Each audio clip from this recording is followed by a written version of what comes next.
Hey everybody, Jim Benson here with another Modus Minute. This one is entitled God Damn It, You've Got to Be Kind by one of my personal mentors, Kurt Vonnegut.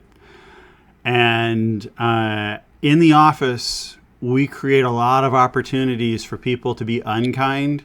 We provide very few opportunities for us to be kind.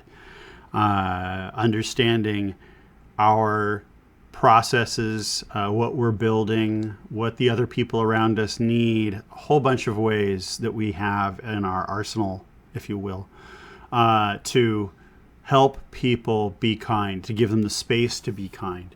And over the years, I've watched indications that kindness is possible, meaning that we have set up a culture of continuous humanity, like not just continuous improvement, but continuously having each other's back. And so I'm just going to show you a couple of them now. So in one of our early days, one of our early projects, there was a team, and the team was a support team. They had a hard time keeping track of their work. They were really overloaded. They were upset with each other, and the company was upset with them. Now, there's a whole bunch of reasons why they actually didn't need to be, but the killer thing here is that they set up two roles in their group that weren't there before we started talking about their processes. And the first was the ticket slayer, which is someone who would handle like tickets that could be done very quickly, like 5 to 15 minutes. And then they talked about that role, and they realized that role would burn people out. So throughout the day, they would rotate people in and out of that role. The second thing is the smooth operator role, which was kind of a triage role, which weirdly enough wasn't there before. But triage wasn't just, oh, hey, I've got this ticket, I'm going to give it to this person. It's, I'm going to give it to these people because. So it might be these two people because one is in need of training, or that it's a sticky problem that they could solve together, or it would be like this person is an expert and right now it's okay if the expert handles it, but they would handle that kind of social transaction. And they had cute names and they were funny names, but that was the point, is that they were able to create their own system with their own terminology. Also in this same company, in a different part of it, they had their Kanban up, and we said to them, Tony Ann and I said to them, hey, when you are finishing your work or when you're doing your work and something seems weird, you should note it graphically on the board. And when we came back, they had all of these levels for like things that went wrong, and they were actually using them. So some tickets had little tornado stickers on them. Some had really angry cat stickers on them, but they were really funny.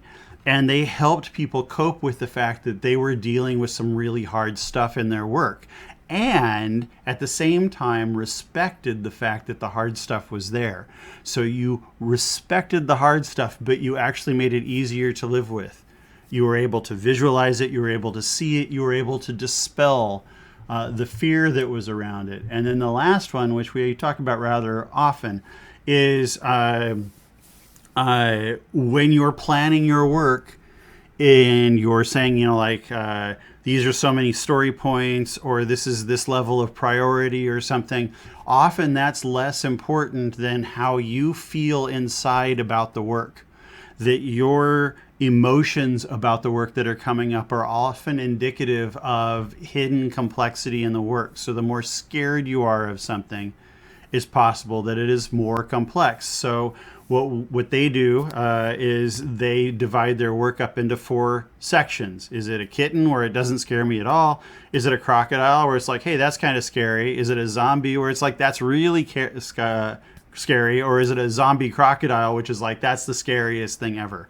And they use that not only to prioritize their work, but to say, when do we need to pair or other things on it? So these are standard work that people have set up that uses their own silly terms and therefore allows them to have more ownership of their work, deal with complexity, and to be kind, to understand when they need to be kind to each other and when the work requires them to collaborate.